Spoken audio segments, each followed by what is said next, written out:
Hello fighters and welcome back to the channel. और आज से हम शुरू करेंगे अपना सोशियोलॉजी ऑप्शनल। तो इसमें हम सबसे पहले स्टार्ट करेंगे एक न्यू स्टडी मटेरियल से, जो कि मैंने अपना बेस रखा है, तो मैं वहीं से स्टार्ट करूँगी। इसका बेसिकली ऐसे होगा कुछ कि मैं पहले पूरा का पूरा जो भी इसमें मटेरियल गिवन है, मतलब जो भी चीज़ें हैं, मैं पूरा इसमें ऐसे आपको पहले एक्सप्लेन करूँगी।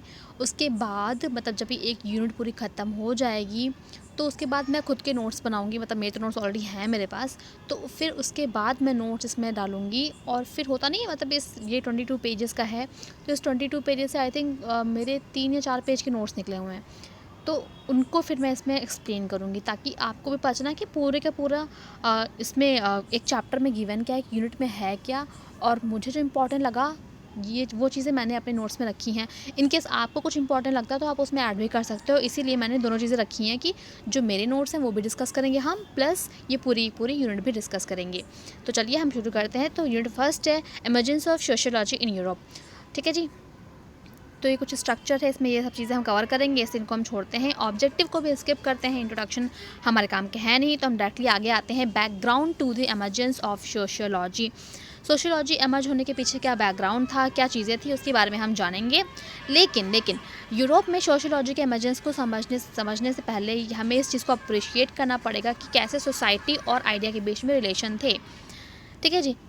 होता क्या, हमेशा एक तरह का कनेक्शन होता है किसी किसी के बीच में, उस एक टाइम पीरियड के सोशल कंडीशन और आइडियाज़ के बीच में, जिससे कि वो पर्टिकुलर पीरियड क्या होता है, आगे बढ़ता है और डोमिनेट करता है। ठीक है जी। जैसे अगर हम एग्जांपल की बात करें, जब हमारा नेशनल मूवमेंट चल रहा था हमारी कंट्री में, ये कब की बात है, जब हमारा इंडिया ब्रिटिश रूल के अंदर हुआ करता था, तो उस टाइम पे काफ़ी चीज़ें हमने सफ़र करी हैं, जैसे कि कुछ कॉलोनिज्म हो गया। ठीक है, इंडियंस जो है बहुत ही इकोनॉमिकली एक्सप्लॉयटेड थे, पॉलिटिकली बॉन्डेड थे, सोशली ह्यूमिलिएटेड थे और कल्चरली बेरफ्ट थे। लेकिन उस एट द सेम टाइम जो इंडियन मिडिल क्लास था वो भी एमर्ज होकर सामने आ रहा था, क्योंकि जो कॉलोनियलिज्म था उससे कुछ इकोनॉमिक पॉलिसीज़ थी, और उसी के चलते जो ये मिडिल क्लास था वो एमर्ज होकर आ रहा था। और इसी के साथ साथ कुछ और चीज़ें एक्सपोज हुई हैं, जो कि लिबरल और रेडिकल यूरोपियन सोशल थॉट्स के लिए था।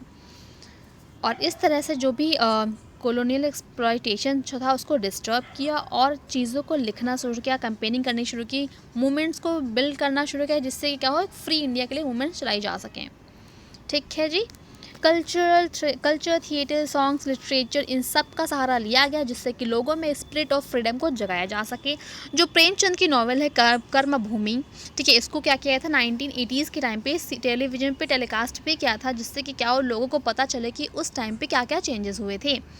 और इस तरह से हम कह सकते हैं कि क्या कह सकते हैं, जो आइडिया होता है वो नॉर्मली उस पर्टिकुलर सोशल कॉन्टेक्स्ट में ही रूटेड होता है। ठीक है जी। आई होप आपको ये समझ में आ रहा होगा। तो अब इस सब चीज़ों को पढ़ने के बाद हम समझते हैं कि इसलिए ज़रूरी था कि कैसे जो एमर्जेंस ऑफ सोशियोलॉजी हुआ एक अलग डिसिप्लिन के जैसे। तो चलिए हम शुरू करते हैं डिस्कस करना कहाँ से, एनलाइटनमेंट पीरियड से। तो पहला टॉपिक है पहला पॉइंट इसमें एनलाइटनमेंट पीरियड। ठीक है जी। एनलाइटनमेंट पीरियड के बारे में हम बात करते हैं। तो जो अर्ली सोशियोलॉजिस्ट थे उनके द्वारा जो आइडिया दिया गया किसका, डेवलपमेंट का। ठीक है जी। वो एक यूरोप में जो उस टाइम की प्रिवेल्ड सोशल कंडीशन था उसी के बीच में था।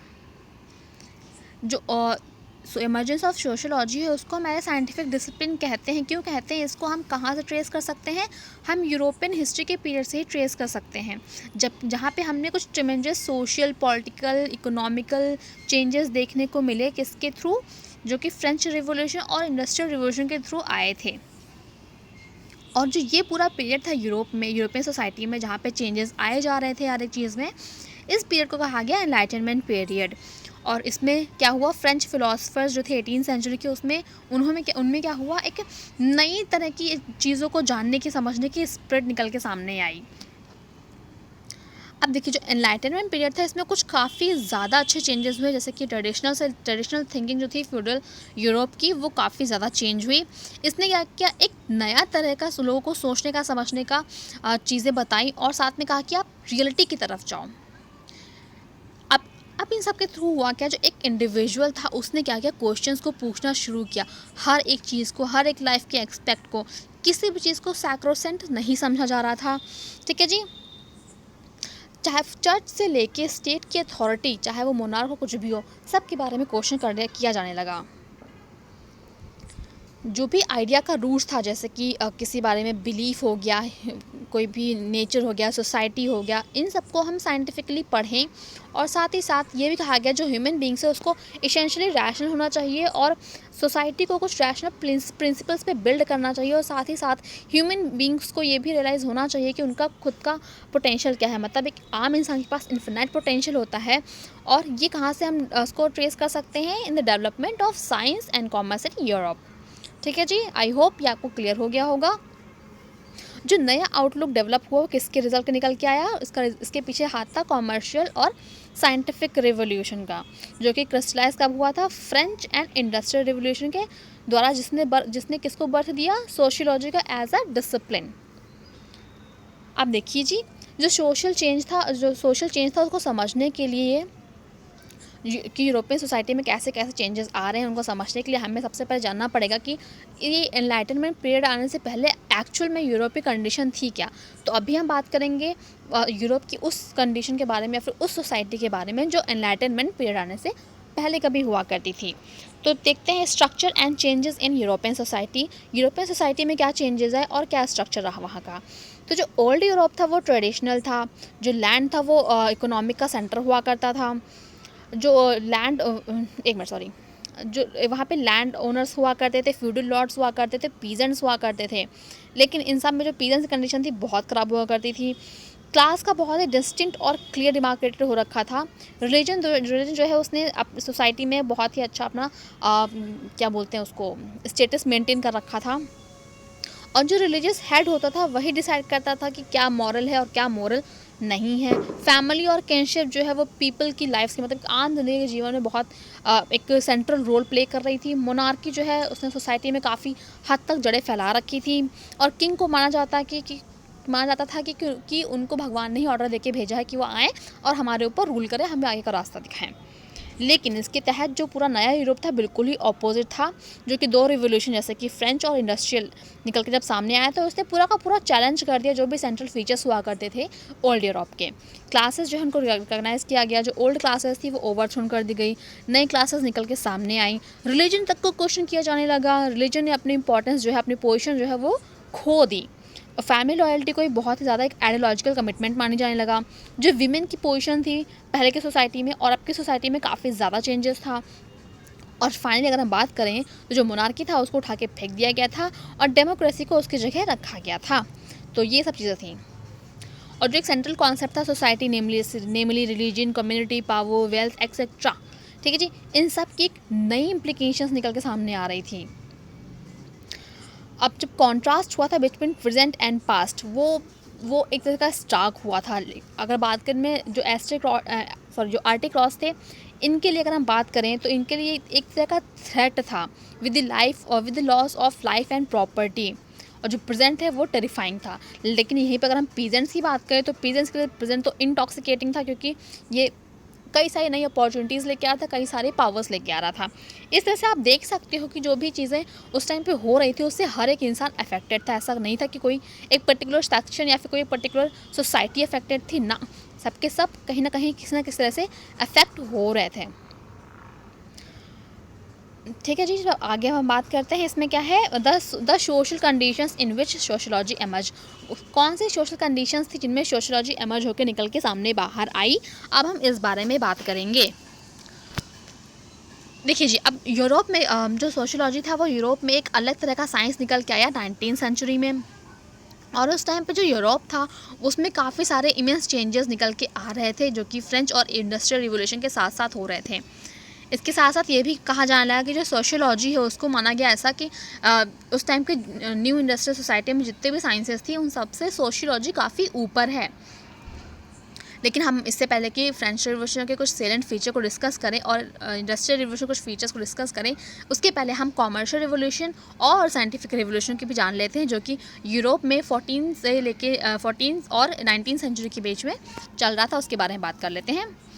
अब इन दो रिवोल्यूशन के साथ साथ के ड्यूरिंग क्या हो रहा था, एक तो पीरियड चल रहा था रेनेसेंस चल रहा था। इसमें क्या हुआ, काफ़ी सारे रिवाइवल्स हुए, किसमें, आर्ट्स में, लिटरेचर में, म्यूज़िक में, स्कल्पचर, साइंस और ऑलमोस्ट हर एक चीज़ में। अब यहाँ पे है द कॉमर्शियल रिवोल्यूशन। तो कॉमर्शियल रिवोल्यूशन अगर हम बात करें तो इसको रिफ़र किया जाता है एक सीरीज़ ऑफ इवेंट्स जो कि 1450 से लेकर अप्रॉक्सीमेट 1800 तक चलता है। और जो ये इवेंट्स हैं ये सिग्नल देते हैं कि कहाँ कि बहुत ही लार्ज सब्सटेंस से स्टैगनेंट इकोनॉमी जो है मेडिवल यूरोप की, वहाँ से मूव कर गई है more dynamic and world wide system में। अब कॉमर्शियल रिवोल्यूशन का सेंस यहाँ पे ये है, सिग्निफिकेंस करता है कि कैसे ट्रेड और कॉमर्स का एक्सपेंशन हुआ, जिसने 15वीं सेंचुरी के बाद से बढ़ना शुरू ही कर दिया। और ये इतना लार्ज स्केल पर था और साथ ही साथ इतना ऑर्गेनाइज मैनर में था कि इसको रिवोल्यूशन का नाम दे दिया गया। और इस एक्सपेंशन के साथ साथ हुआ क्या, initiative taken by certain European countries, मतलब कुछ इनिशिएटिव लिया गया सर्टेन यूरोपियन कंट्रीज़ के द्वारा कि वो डेवलप करेंगे और कंसोलिडेट करेंगे their economic and political power. और एक कंट्री थी कौन कौन सी, पोर्चुगल, स्पेन, हॉलैंड और इंग्लैंड। अब हम कुछ इंपॉर्टेंट एस्पेक्ट देख लेते हैं कॉमर्शियल रिवोल्यूशन के, जैसे कुछ ओवरसी डिस्कवरीज एंड कॉन्क्वेस्ट हुए थे। ठीक है जी। तो जो यूरोप का ट्रेड था विद ओरिएंटल और ईस्टर्न कंट्री जैसे इंडिया एंड चाइना, वो मेनली लैंड रूट के थ्रू होता था। और जो northern Italian cities of Venice और जोना थी, वो एक मेजर ट्रेड सेंटर हुआ करती थी। और इसका रिजल्ट के थ्रू हुआ क्या है, जो इटालियन मोनोपोली थी वहाँ के प्राइसेस पे, जो भी वहाँ पर गुड्स आता था जैसे सिल्क हो गया, स्पाइसेस हो गया, जो इंपोर्ट किए जाते थे ईस्ट से, उनके प्राइसेस काफ़ी ज़्यादा बढ़ा दिए गए। अब इसके थ्रू हुआ क्या, जो पोर्चुगल और स्पेन था ये चाहते थे कुछ ऐसा चीज़ें निकल के आए कि हमें प्राइस जो है, जो प्रॉफिट है वो उनको मिले। तो इसलिए फाइनली इन्होंने क्या किया, ये सी रूट लेके चले आए। और ऐसे पोर्चुगीज़ पहले पैनियर थे जिन्होंने नेविगेशन और एक्सप्लोरेशन को शुरू किया। जैसा कि हमें पता ही है 1498 में वास्को डिगामा जो थे वो इंडियन कोस्ट पे आए थे। और इसके बाद कहाँ से आए, लगभग सदर्न टिप ऑफ अफ्रीका से। इसके बाद क्रिस्टोफर कोलंबस जी थे जो एक इटालियन थे, किसके पैट्रोनेज में आए, स्पेनिश किंग और क्वीन के पैट्रोनेज में वो इंडिया के लिए आए थे। हालांकि वो कुछ नॉर्दर्न अमेरिका के शोर पे जाके रुके। और जो ये एक्सीडेंटल डिस्कवरी थी अमेरिका की, ये बहुत ही बेनिफिशियल प्रूव है किसके लिए, स्पेन के लिए। और यहाँ इसने एक फाउंडेशन खड़ी कर दी जिससे क्या हुआ, आगे जाके जो स्पेनिश एम्पायर था अमेरिका में वो काफ़ी ज़्यादा फ्लॉरिश हुआ। ब्रिटेन, फ्रांस एंड हॉलैंड इन्होंने भी फॉलो करना शुरू कर दिया स्पेन और पोर्चुगल को, मतलब इन्होंने भी लैंड से सी रूट में शिफ्ट कर लिया। अब कुछ पार्ट जो अफ्रीका और इंडिया का था, Malacca, spice island, West Indies, south America, ये सब इकोनॉमिक कंट्रोल में आने लगा किसके, Spain, Portugal, England, France and Holland के। अब जो कॉमर्शियल एक्सपेंशन था वो वर्ल्ड वाइड होने लगा। और जो मोनोपोली थी इसकी इटालियन सिटीज़ की, वो ख़त्म हो गई।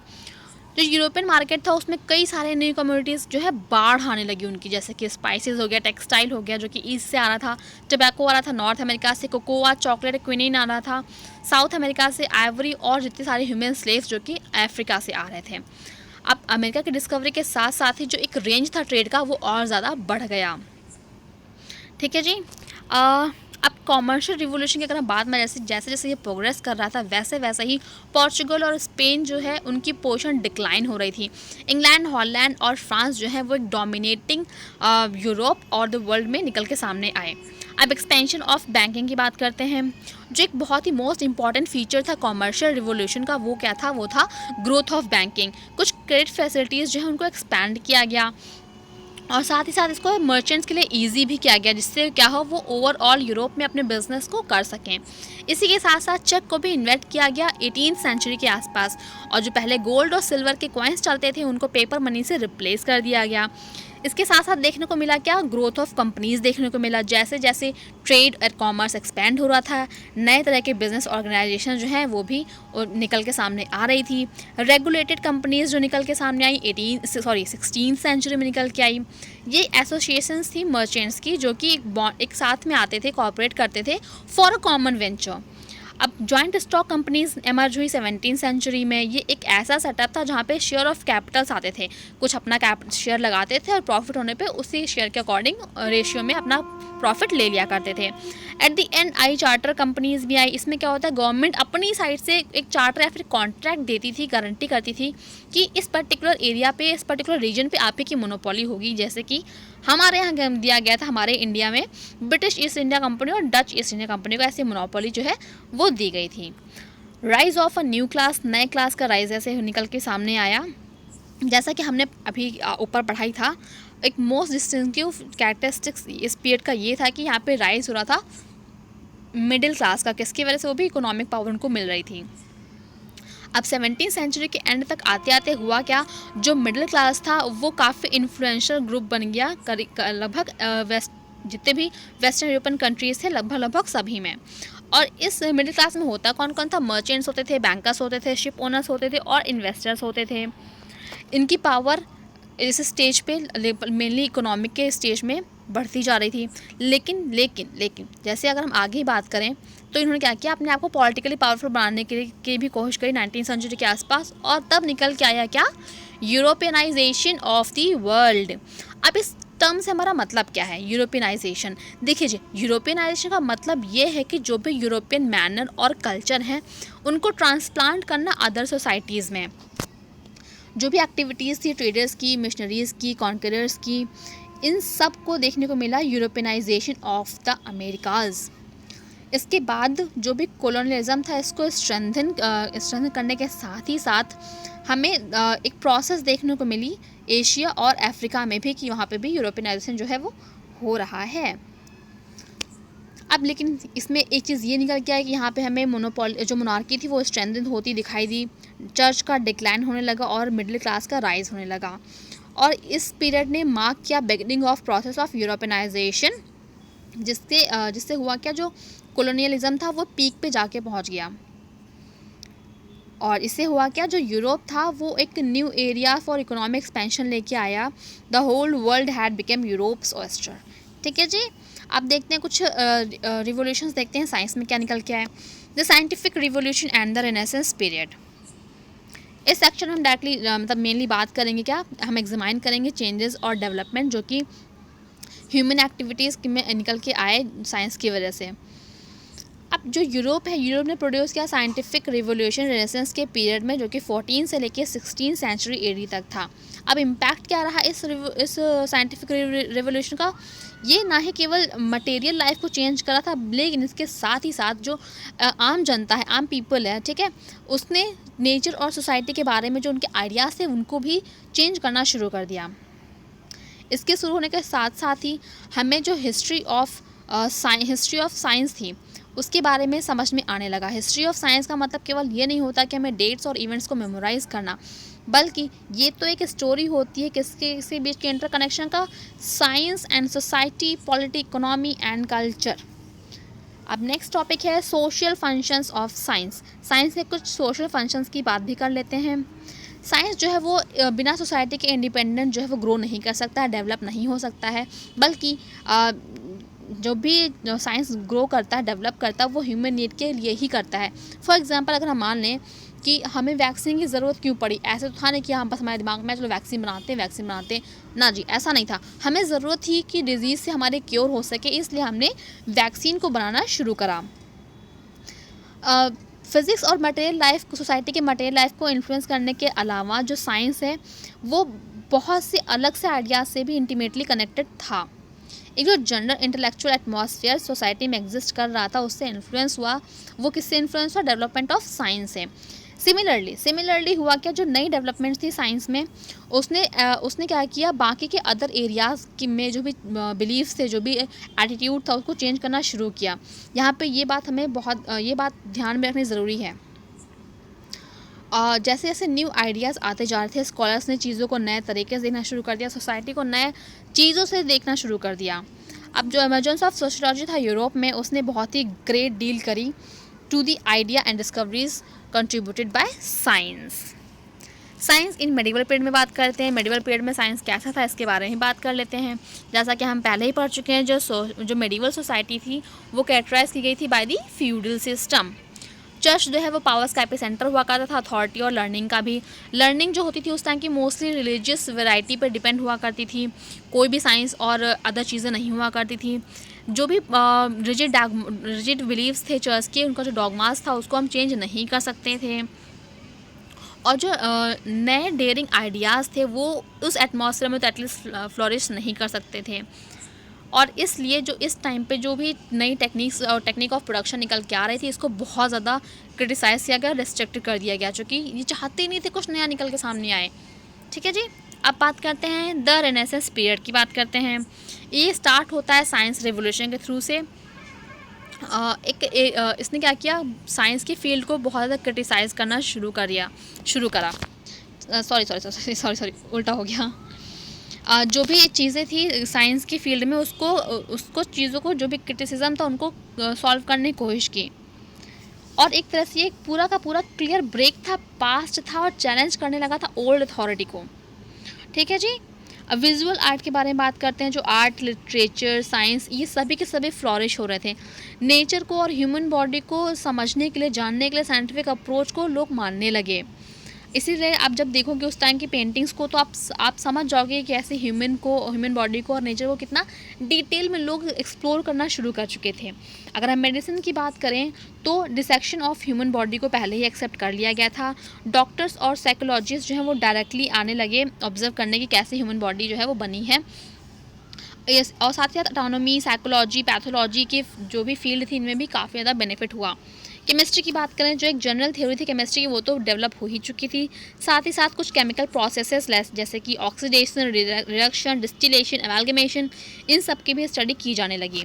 नेविगेशन एंड एस्ट्रोनॉमी की बात करें तो हम जैसा को पता ही है, वास्को डी गामा जो है इंडियन शोर पे आ चुके थे 1498 में।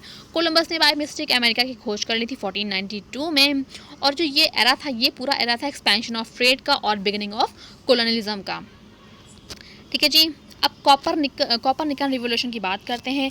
जो पहला मेजर ब्रेक आया था पूरे के पूरे entire system of ancient thought में, वो आया था एक डच मैन जिनका नाम था निकोलस कॉपरनिकस। इनके काम से जनरली पहले ऐसा माना जाता था जो हमारी अर्थ है वो फिक्स है, और इसके अलावा जो अर्थ है और जो बाकी हेवनली बॉडीज़ हैं वो हमारे अर्थ के चारों ओर घूमती हैं, और इस थ्योरी को नाम दिया गया था जियोसेंट्रिक थ्योरी। लेकिन भाई साहब जो कॉपरनिकस थे, इन्होंने इस चीज़ को पूरा का पूरा पलट के रख दिया। इन्होंने कुछ डिटेल एक्सप्लेनेशन रखे और कुछ डेमोन्स्ट्रेशन दिए कि कैसे अर्थ है, कैसे सन है। और इनका कहना था कि हमारी अर्थ स्टेशनरी नहीं है बल्कि सन स्टेशनरी है, और हमारी अर्थ जो है वो घूमती है। अब देखिए भाई, ऐसा हुआ क्या, होने के बाद जो कॉपरनिकस का वर्क था इसको बहुत ज़्यादा रिवोल्यूशनरी माना जाने लगा। भाई जाहिर सी बात है, चूँकि एक बहुत ज़्यादा ड्रास्टिक चेंज हो रहा था, बहुत ही मतलब जो भी पैटर्न था लोगों का समझने के कि यूनिवर्स हमारा कैसा है, उसके पूरे के पूरे आइडिया को उन्होंने भाई साहब ने पलट कर दिया पूरा।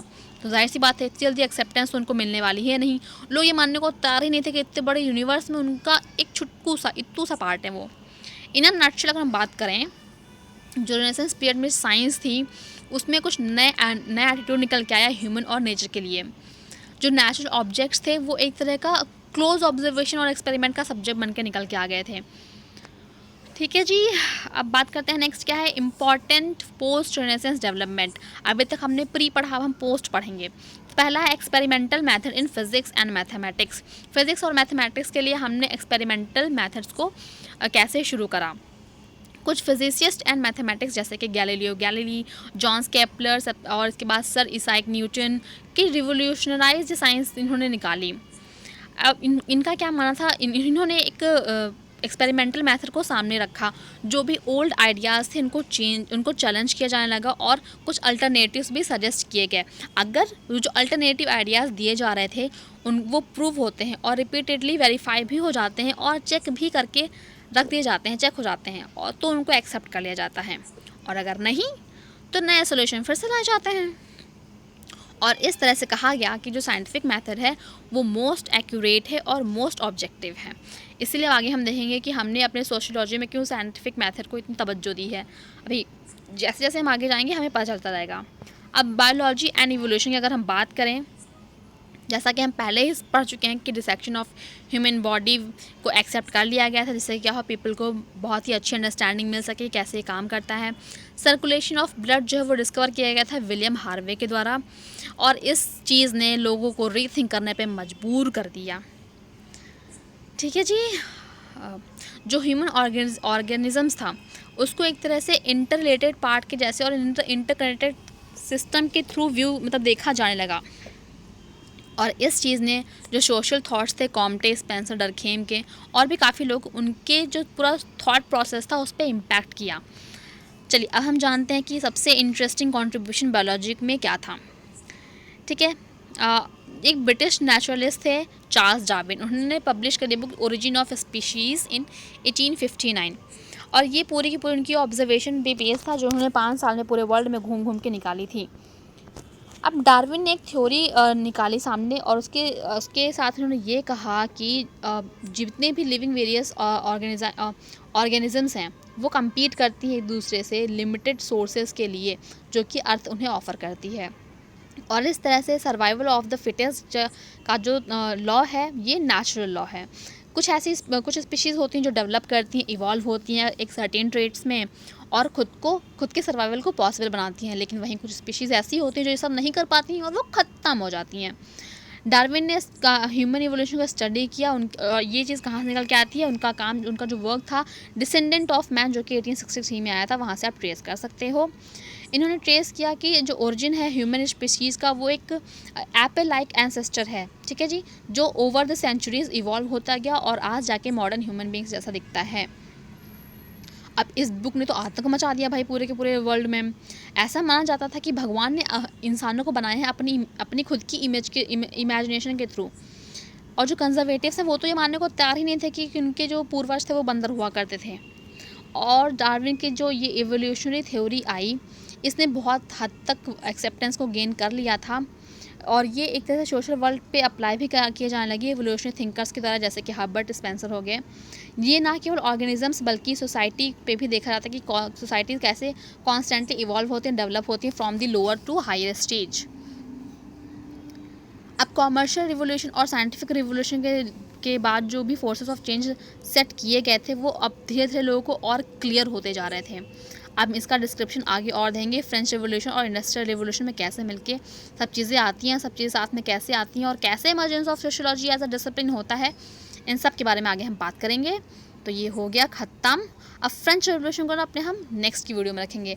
तो फ्रेंच रिवोल्यूशन का देखने के लिए इस वीडियो में ज़रूर बने रहें। प्लीज़ चैनल को सब्सक्राइब कर दें, और अगर आपको लगता है कुछ इम्प्रूवमेंट की ज़रूरत है तो प्लीज़ मुझे कमेंट करके बताएं।